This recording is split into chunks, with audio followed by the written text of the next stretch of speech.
بسم الله الرحمن الرحيم. الحمد لله رب العالمين، والصلاة والسلام على أشرف المرسلين سيدنا محمد النبي المصطفى الكريم وعلى آله وصحبه أجمعين. أخي القارئ الكريم، سلام الله عليك ورحمته وبركاته. مرحبا بك في هذه اللقاءات المباركة الميمونة مع القراءات العشر سورة وجمعا، ونسأل الله تبارك وتعالى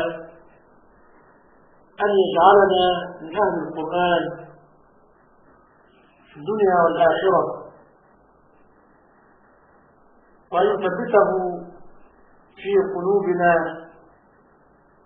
وعقولنا، وأن لا يشغلنا بشيء غيره. الآية 23 وجوه القراءات. وإن وقت حمزة بالتحقيق والتسجيل، لأن الهمزة مكسورة بعد واو زائدة مفتوحة، ولا تخفى من الجمع. فأتوا ده الهمز الساكن لورش خصوص وأبي جعفر في الحالين وحمزة وقت. وأرجو أن أنبهك أخي القارئ الكريم أن هذا الفعل يبدأ به هكذا: إيثو إيثو، همزتان، الأولى همزة وصل مكسورة لأن التاء مضمومة ضمة غير أصلية، فالفعل أصله إيثيو إيثيو، إلا أن التاء ضمت فحذفت الياء تخفيفا. والهمزة الثانية الساكنة قلبت ياء كما هو معلوم: إيثو، البدء هكذا بالعشرة. والإبدال كما قلنا فاتوا وصلا بالفاء لمن ذكرناهم أهل الإبدال وحمزة بسورة. وقف الكسائي بإمالة الراء وهذا التأنيث وقفا هكذا: فأتوا بسوره بخلف عنه، لأن الراء بحروف أكثر وقعت بعد ضم. سؤالكم وقف حمزة في التسهيل مع المد والقصر، ولا تبقى من الجمع. الجمع قانون بالسكون معه أهل السكون سوى ورش وحمزة والسوسي. عطف حمزة كما قلنا واتفقنا أن الجمع من آخر الآية. آخر الآية شهداءكم. أقول لي من جمع لك لا، قالوا إن كنتم فوق لكن الآية شهداءكم. عطف حمزة من الإشباع، ورش إبدال وإشباع، يعني عندنا ورش والسوس وجعفر في الإبدال، أو له مؤخر للصلة، إذا ورش يقدم لأنه صاحب رتبة. إذا اتفق راويان أو قارئان في حرف قدم أكبرهما رتبة. ورش فاتوا مع الإشباع عطف السوسي من التوسط مع الإبدال قانون صلة معه ابن كثير، ولولا الإبدال لوافقهما أبو جعفر. عطف أبي جعفر من الإبدال مع الصلة. اقرأ القانون بالسكون. أعوذ بالله من الشيطان الرجيم. بسم الله الرحمن الرحيم. وإن كنتم في ريب مما نزلنا على عبدنا فأتوا بسورة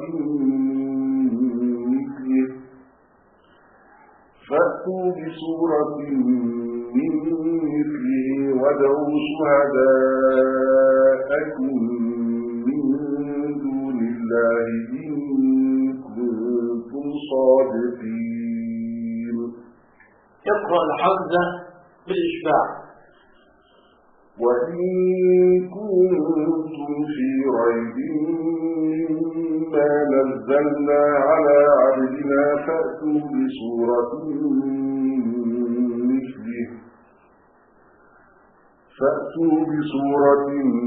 من مثله وادعوا شهداءكم من دون الله إن كنتم صادقين.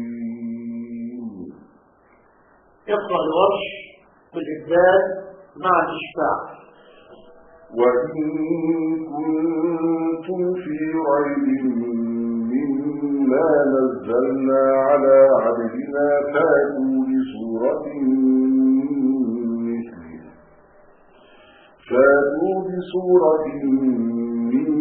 مثله وادعوا شهداءكم من دون الله إن كنتم صادقين. قرأ الخصوص من التوسط مع الإبدال. وإن كنتم في ريب مما نزلنا على عبدنا فأتوا بسورة من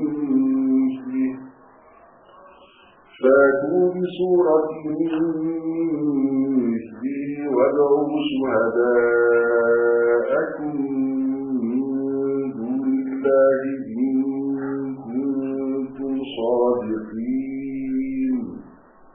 اقرأ القانون بالصلة. وإن كنتم في ريب مما نزلنا على عبدنا فأتوا بسورة من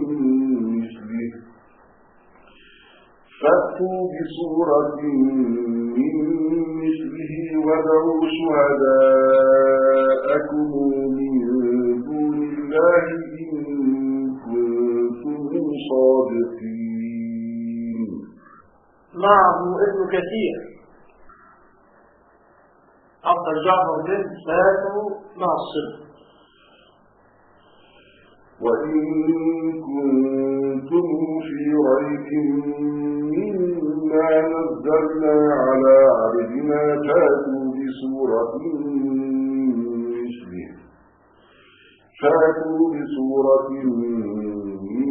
مثله وادعوا شهداءكم من دون الله إن كنتم صادقين.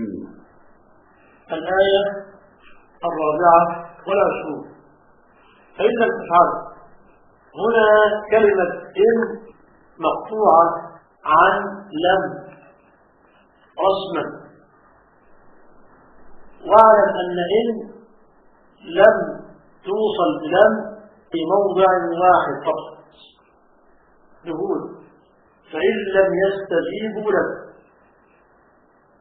فإن لم همزة ولا مبتدأ بلا نون، ولكن هذا الوصف لا يمنع حكم النون مع اللام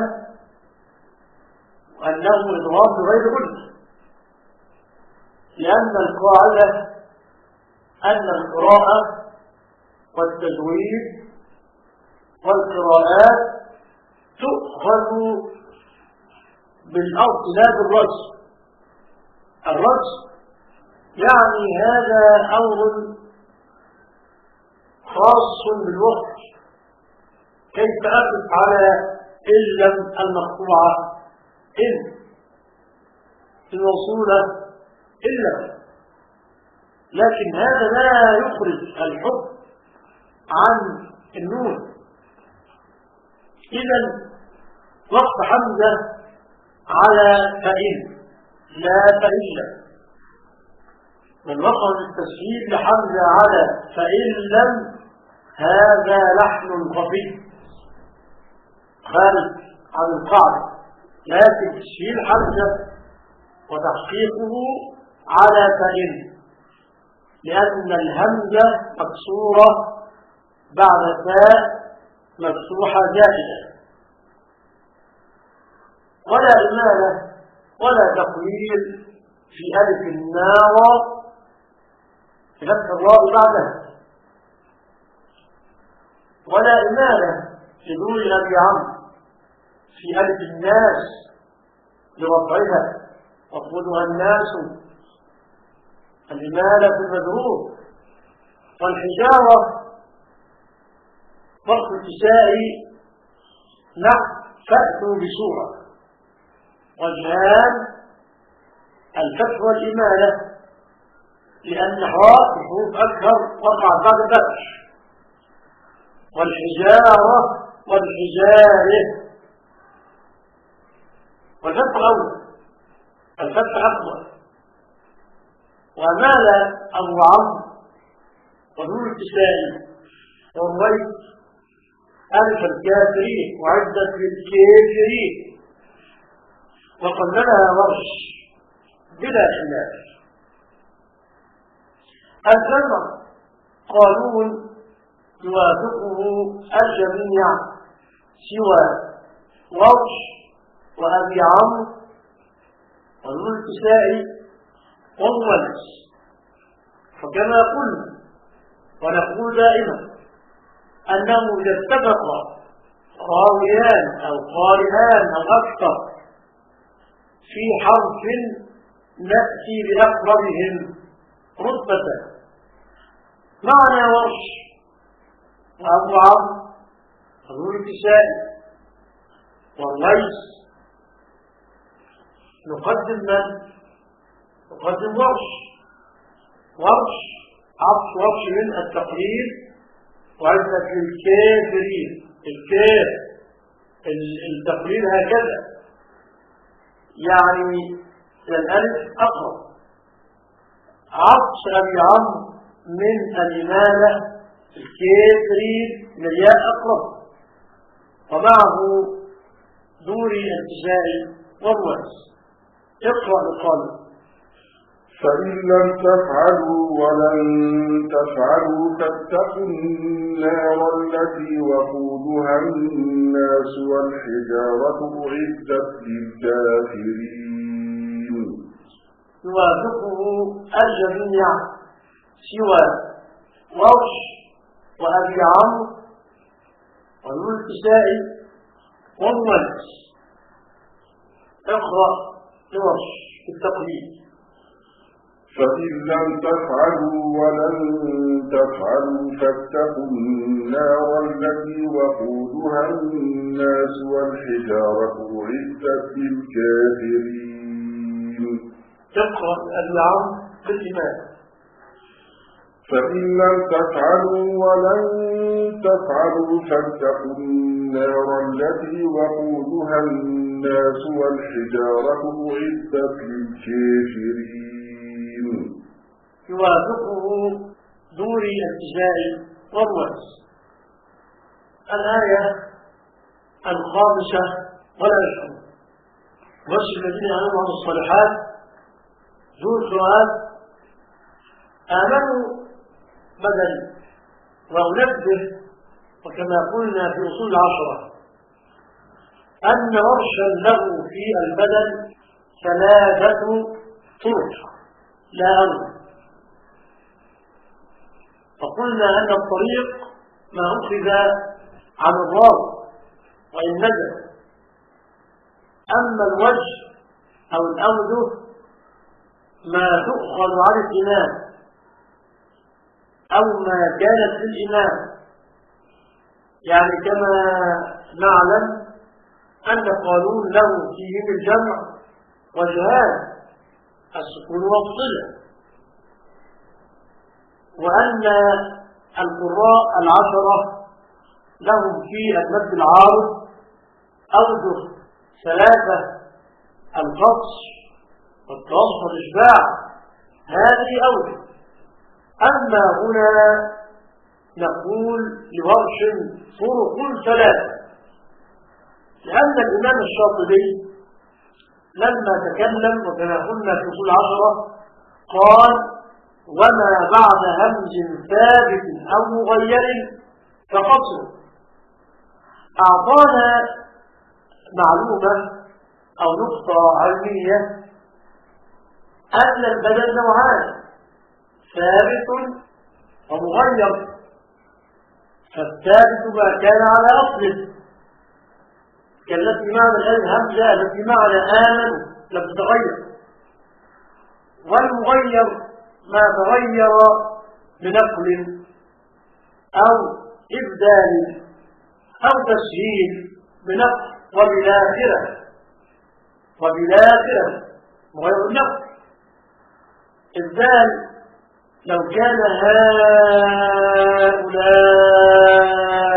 آلهة، هؤلاء دال هنا فلنغير الإبدال. وقالوا آلهتنا خير، جاء فلنغير بالتسهيل، وهكذا. قال الشيخ الشاطبي: فقصر أي الجميع بما فيه ورش. وقد يروى لورش مطولا وصدر قوم، فقوله قد يروى لورش وقوله وصدر قوم إشارة إلى أن هذه طرق له.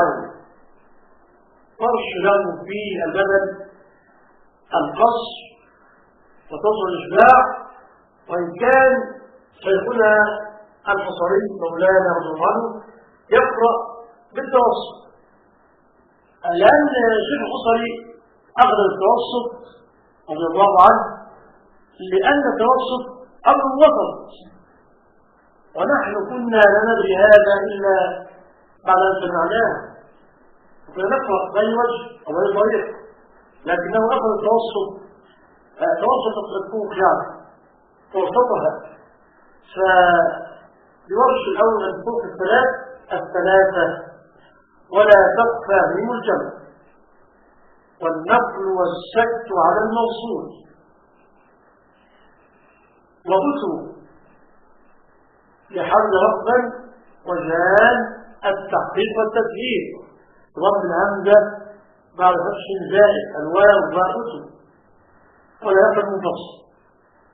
مطهرة نقل والحجارة الكسائي له وقفا الفتح وهو أقوى والإمامة، ولهم فيها أزواج مطهرة ولهم فيها أزواج مطهرة. وما زلت أكرر النداء والتنبيه، لأن البعض يميلون إمالة كسر يقرأ هكذا مطهره ريف كسر هذا هي الإمالة مطهره تقول وضحي ولا وضحي بالألف وياء هكذا مطهره هكذا. ولنا هنا طرف الغنة نخالف عن حمزة في التنوين قبل الواو، أيضا لا ننسى المنفصل. الجمع قانون له في هذه الآية 4 أوجه. ميم الجمع فيها وجهات منوصلة والمنفصل كذلك. نقرأ لقانون بالسكون مع الفصل، وكما قلنا أن هذا الوجه يوافقه أبو عمرو ويعقوب، لأنه ليس هناك مانع يمنع أحدهما. وكما قلنا أن الجمع من آخر الآية المنفصل، قلنا لهم كما الآية ولهم فيها أزواج آخر الآية. قانون بالتوسط مع السكون معه أهل السكون أيضا حيث لا مانع، مع وجود أبي عمرو ابن عامر عاصم الكسائي العاشر لا مانع إلا في مطهره الكسائي الضعيف. يعني على كل حال لو أردنا أن نأخذ الكسائي من مطهره لا مانع في الإمام. خلاد من الإشباع مع طرف السكت، لكن إذا وقفنا على تجري من تحتها الأنهار يمنع خلاد. نسمع على الوضع خلاد طرف السكت مع الإشباع. خلد حمزة سكت وضرب بنة مع الإشباع، خلاد سكت وغنة، قانون صلة مع القص. وكما قلنا أن الرجل يوافقه ابن كثير وأبو جعفر حيث لا مانع لأحدهما. ثم قانون بالتوسط مع الصلة، وكما نعلم أن هذا الوجه لا يوافقه فيه أحد. الوجه الوحيد الذي لا موافقة فيه لأحد التوسط مع الصلة. ثم يأتي ورش نقل الورش بالبدل والنفع والإشباع. يقرأ بقانون بالسكون والقصر. وبشر الذين آمنوا وعملوا الصالحات أن لهم جنات تجري من تحتها الأنهار كلما رزقوا منها من ثمرة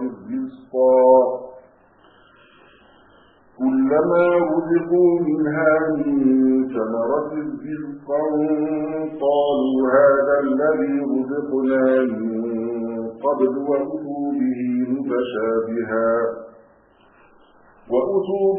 متشابها ولهم فيها أزواج مطهرة وهم فيها خالدون. يوافقه أبو عمرو ويعقوب يقرأ القانون بالتوسط مع السكون. وبشر الذين آمنوا وعملوا الصالحات أن لهم جنات تجري من تحتها الأنهار كلما رزقوا منها من ثمرة رزقا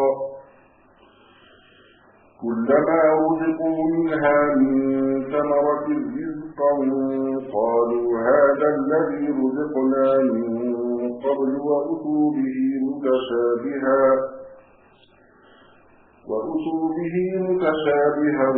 ولهم فيها أزواج مطهرة وهم فيها خالدون. كما قلنا أن هذا الوجه يوافقه، والقانون فيه التوسط حيث لا مانع، يعني دون ابن عمرو بن عامر عاصم الكسائي العاشر وافقونا. نقل الخلاد بالإشباع مع ضرب السكت. وبشر الذين آمنوا وعملوا الصالحات أن لهم جنات تجري من تحتها الأنهار كلما رزقوا منها من ثمرة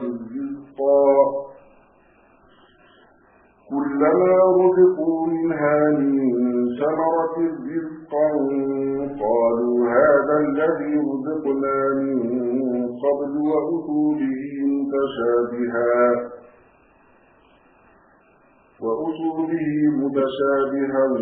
ولهم فيها أزواج مطهرة وهم فيها خالدون. نقل الخلف للسك مع فضل الغنة والإشباع. وبشر الذين آمنوا وعملوا الصالحات أن لهم جنات تجري من تحتها الأنهار كلما رزقوا منها من ثمرة رزقا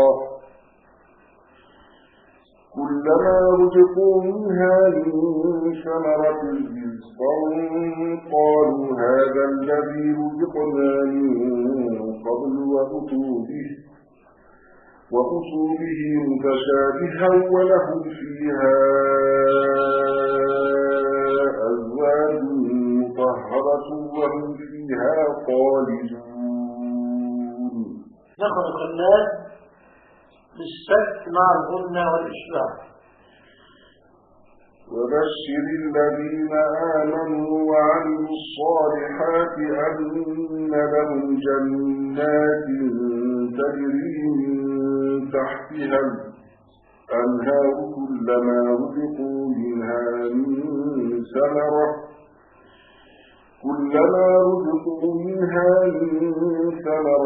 رزقا قالوا هذا الذي رزقنا من قبل وأتوا به متشابها ولهم فيها أزواج مطهرة وهم فيها خالدون. قانون الصلة مع القصر. وبشر الذين آمنوا وعملوا الصالحات أن لهم جنات تجري من تحتها الأنهار كلما رزقوا منها من ثمرة رزقا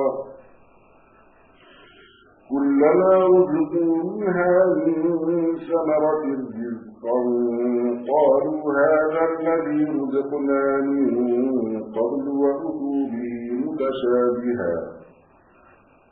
وأتوا به متشابها ولهم فيها أزواج مطهرة وهم فيها خالدون. يوافقه ابن كثير وأبو جعفر قانون صلة العطاس. وبشر الذين آمنوا وعملوا الصالحات أن لهم جنات تجري من تحتها الأنهار كلما رزقوا منها من ثمرة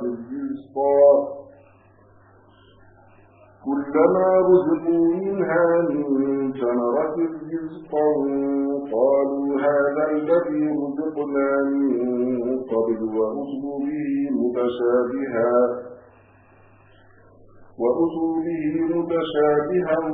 ولهم فيها أزواج مطهرة وهم فيها خالدون. اختلاف بين التصف والنقد والإشباع. وبشر الذين آمنوا وعملوا الصالحات أن لهم جنات تجري من تحتها الأنهار كلما رزقوا منها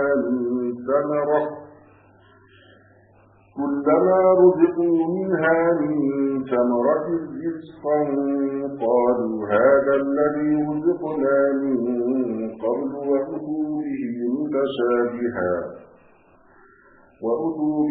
متشابها ولهم فيها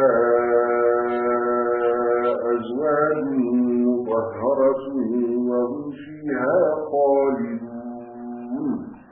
بارك الله فيك. الله تعالى.